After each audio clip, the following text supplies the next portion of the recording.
Bertemu lagi dengan saya. Di sini saya mau mencoba mereview beberapa buku yang sudah saya baca, yaitu salah satunya buku dari Budi Hardiman yang berjudul Kebenaran dan Para Kritikusnya.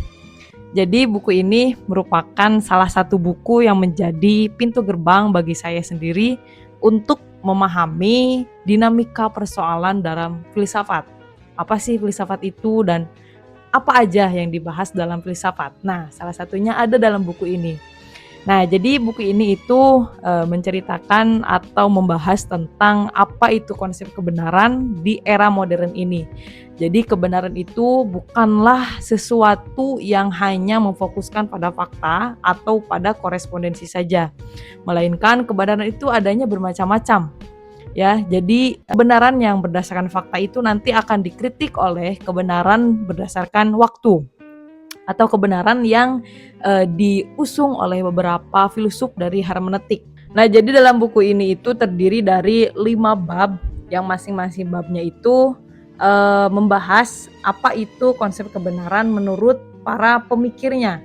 Yang pertama itu diantaranya kebenaran dan fakta.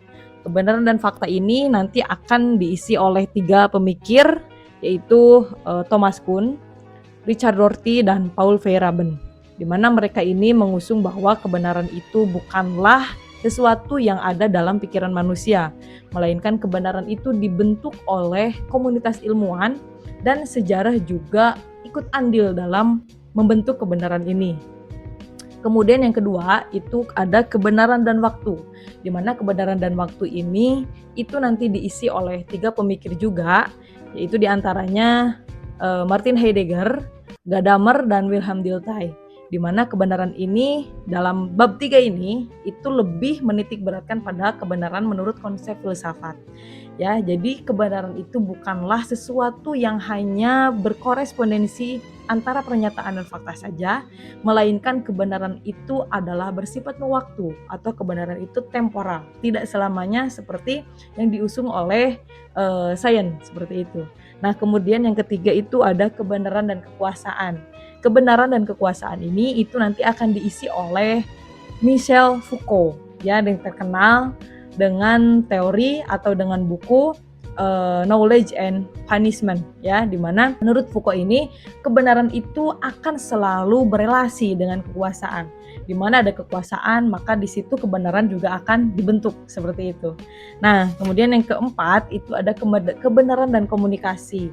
Nah, di sini kebenaran dan komunikasi ini itu nanti akan diisi oleh Habermas. Yang kelima itu kebenaran dan ontologi. Nah, kebenaran dan ontologi ini itu berisi tentang posisi Budi Hardiman dalam menentukan dirinya sebagai penulis dalam buku ini. Nah, kebenaran itu akan seperti apa? Nah, jadi Budi Hardiman tidak memihak pada kebenaran itu seperti fakta atau kebenaran yang diusung oleh para saintis, dan tidak juga memihak pada kebenaran secara hermeneutis. Nah, di dalam bab 5 ini jadi Budi Hardiman itu lebih bijak dalam menentukan kebenarannya. Ada porsi saintis juga, ada porsi dalam hermeneutis, dan ada porsi dalam agama juga. Nah, mungkin itu yang bisa saya sampaikan tentang review buku dari Kebenaran dan Para Kritikusnya.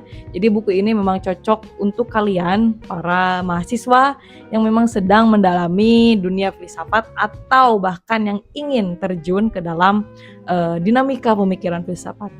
Begitu, sekian, terima kasih.